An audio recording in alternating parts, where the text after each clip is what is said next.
Comedy cinema వెళ్తే మనకి tragedy అయిందిరా, నన్ను నిద్ర దొబ్బింది. అందుకే ఏ సినిమా చూడకుండా 15 వరకు వెయిట్ చేస్తే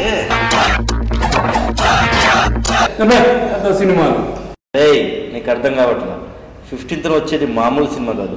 ఎవరు సినిమా వస్తే బాక్స్ ఆఫీస్ కి 16 లాంగ్వేజెస్, 28 కంట్రీస్, 2000 ఫిల్మ్స్, 3000 థియేటర్స్. అరే పిచ్చోడా, అని ఏం చేసిన లోపల అందుకే నా కళ్యాణ మండలం పెట్టేస్తున్నాడు. అలా చూడకపోవా సినిమా కావాలని వచ్చింది, నాకైతే అవ్వట్లేదు. బెట్టా ఆ సినిమాకి పనిచేసిన టెక్నీషియన్ మా ఫ్రెండ్ వాళ్ళ బాబాయ్.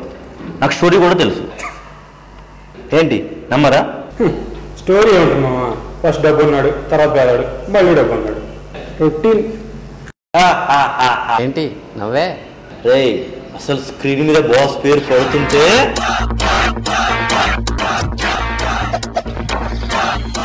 అసలు సీట్లో కూర్చుంటా డైలాగ్ కూడా వినపడతాయా?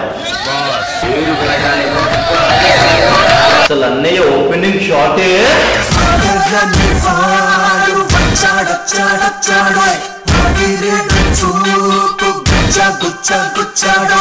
ఇంపార్టెంట్ కాల్తో ఇండియాకి వస్తాడు తెలుసుగా. బాస్ ఇండియాకి వస్తే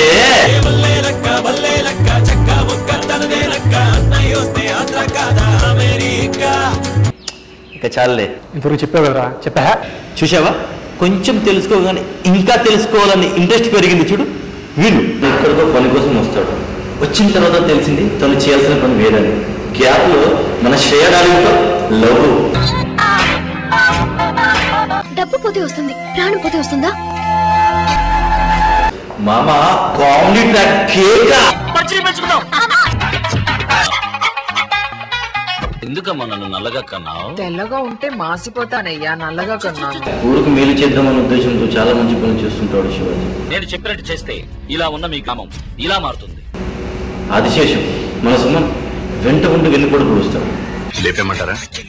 అలాంటిది పరిస్థితి ఎంత దారుణంగా తయారవుతుందంటే శివాజీ దగ్గర ఉన్నది ₹1. ఇప్పుడు శివాజీ ఉంటాడు, ఉన్నది ₹1. కానీ తనకు తోడు. ఎవరు? శ్రేయనా? వాళ్ళ friend Viveka.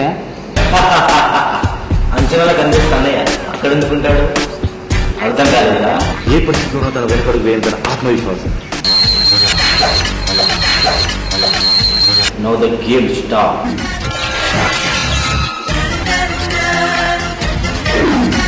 Boss is back.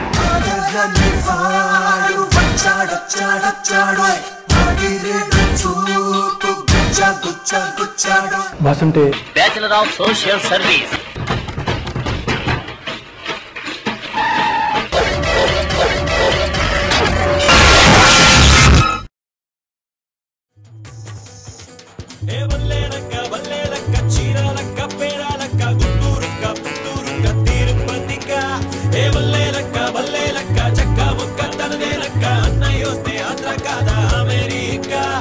Godavari తీరం రాజనాల బియ్యం మరిచిపోనమ్మా.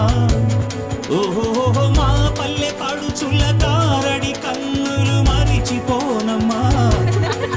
తిమ్మరాయల మిట్ట సంబరాల ఏటి గట్టు